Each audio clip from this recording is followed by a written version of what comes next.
Malam Jumat, suasana gelap terasa lebih pekat dari biasanya. Suara jangkrik bersahut-sahutan dari kejauhan, anjing-anjing desa menggonggong tanpa henti seolah merasakan sesuatu yang tak kasat mata sedang lewat.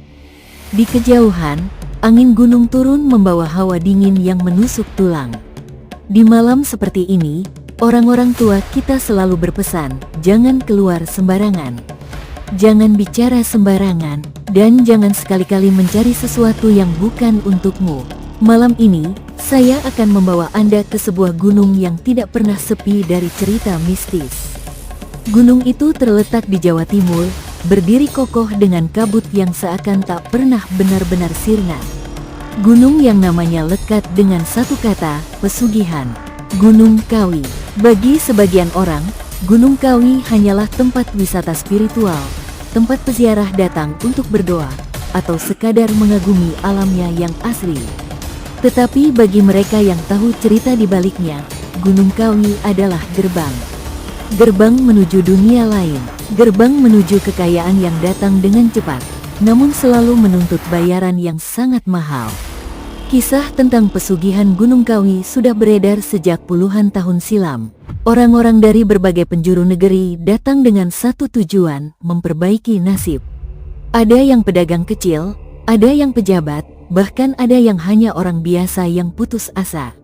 Mereka datang dengan harapan satu, kaya. Tetapi harapan itu tidak pernah gratis. Di Gunung Kawi, ada tempat-tempat tertentu yang dipercaya sebagai pusat ritual.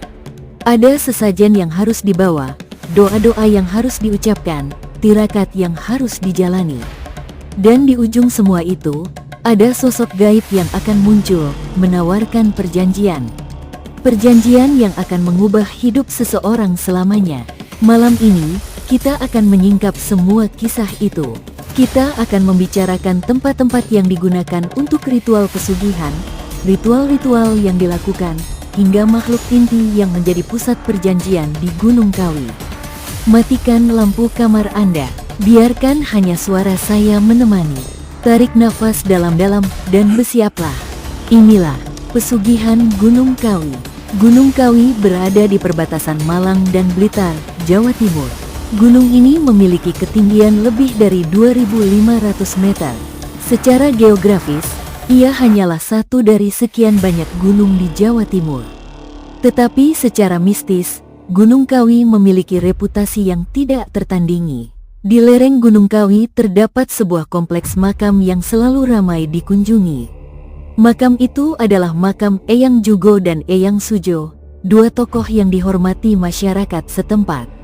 Orang-orang datang ke makam ini bukan hanya untuk berdoa, tetapi juga untuk melakukan ritual tertentu. Bagi sebagian peziarah, Eyang Jugo dan Eyang Sujo dianggap sebagai leluhur yang suci. Namun bagi sebagian yang lain, keduanya diyakini sebagai perantara yang bisa membuka jalan menuju pesugihan. Konon, roh mereka dapat menghubungkan manusia dengan kekuatan gaib yang bisa memberikan kekayaan. Selain makam, ada satu lagi yang sangat terkenal, pohon Dewandaru. Pohon besar ini menjulang tinggi di kompleks Gunung Kawi. Orang percaya, siapapun yang berhasil mendapatkan daun Dewandaru yang jatuh tepat di depannya akan mendapat rezeki besar. Tetapi ada syarat, daun itu harus jatuh tanpa dipetik, harus diterima dengan ikhlas, dan tidak boleh direbut dari orang lain. Banyak orang yang menunggu berjam-jam, bahkan berhari-hari di bawah pohon itu, menanti daun jatuh, berharap hidup mereka berubah. Gunung Kawi bukan hanya soal alam, ia adalah tempat di mana dunia nyata dan dunia gaib saling bertemu. Ada beberapa titik di Gunung Kawi yang dikenal sebagai pusat ritual pesugihan. 1. Makam Eyang Jugo dan Eyang Sujo. Tempat ini selalu ramai saat malam Jumat Kliwon. Orang datang membawa sesajen berupa bunga 7 rupa, rokok, kopi, dan makanan kecil. Mereka berdoa, bersemedi, bahkan tidur semalam suntuk di dekat makam. Konon, bagi yang benar-benar serius, roh Eyang akan menampakkan diri dalam mimpi atau wujud nyata. 2. Pohon Dewandaru. Pohon ini dianggap sakral. Tidak ada yang berani sembarangan menebangnya. Daun yang jatuh dari pohon ini dianggap sebagai berkah. Orang percaya, kalau daun itu jatuh tepat ke pangkuan, itu adalah tanda rezeki besar sedang datang. 3. Petilasan-petilasan di lereng. Ada beberapa petilasan kecil yang digunakan untuk tirakat. Orang duduk diam, berpuasa, bahkan berpantang bicara semalaman. Tempat ini sunyi, sepi, hanya ditemani kabut dan suara hutan. 4. Sumber air dan sungai kecil. Sebelum ritual, beberapa orang melakukan mandi kembang di sumber air. Air dianggap sebagai media pembersihan diri sebelum melakukan perjanjian. Tempat-tempat ini bukan sekadar lokasi fisik, melainkan dipercaya sebagai pintu menuju dunia gaib. Ritual pesugihan di Gunung Kawi berbeda-beda, tergantung siapa yang memandu. Tetapi ada pola yang hampir selalu sama. Persiapan sesajen. Sesajen biasanya berisi bunga 7 rupa, kemenyan, kopi pahit, rokok kretek, ayam hitam, bahkan kambing. Semua itu disusun rapi, lalu diletakkan di dekat makam atau pohon keramat. Tirakat dan semedi. Pelaku pesugihan biasanya diminta untuk berdiam diri semalam suntuk. Mereka tidak boleh makan, tidak boleh tidur, hanya duduk diam sambil menunggu tamu dari dunia gaib datang. Perjanjian. Pada titik tertentu, sosok gaib akan muncul.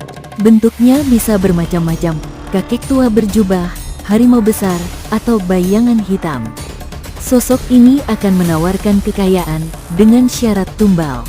Tumbal bisa berupa hewan, tapi pada tingkat tertentu, tumbalnya adalah manusia, biasanya anggota keluarga atau keturunan pelaku. Pantangan. Setelah melakukan pesugihan, orang biasanya diberi pantangan tertentu. Misalnya, tidak boleh berhenti memberi sesajen setiap malam Jumat Kliwon. Jika pantangan dilanggar, maka roh gaib akan menagih nyawa. Cerita yang beredar di masyarakat menyebut bahwa inti pesugihan Gunung Kawi berkaitan dengan dua sosok, Eyang Jugo dan Eyang Sujo. Sebagian orang percaya, keduanya adalah tokoh sejarah yang disucikan. Tetapi dalam tradisi pesugihan, roh mereka dianggap perantara. Mereka yang berdoa kepada Eyang Jugo atau Eyang Sujo sebenarnya sedang meminta izin kepada kekuatan gaib yang lebih besar.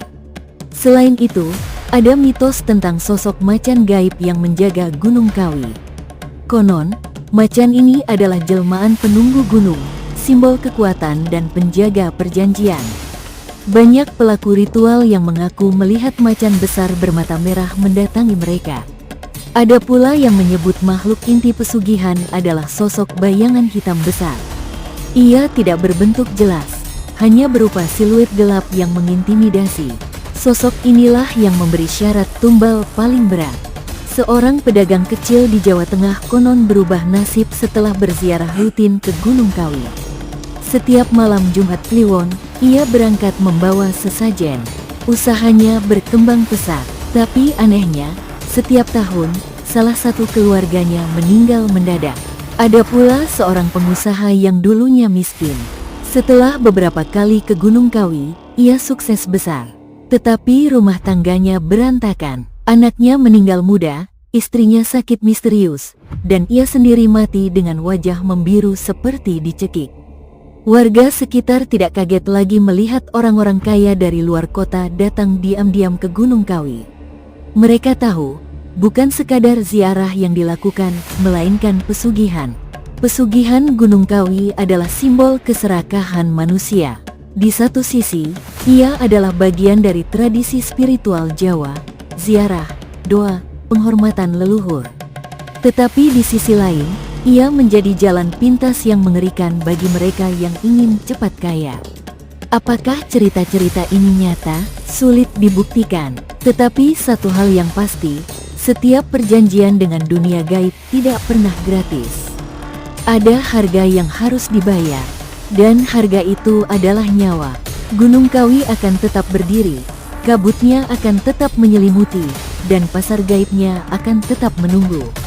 Jadi, jika suatu hari Anda berkunjung ke Gunung Kawi, dan seseorang berbisik menawarkan jalan pintas menuju kekayaan, ingatlah cerita malam ini.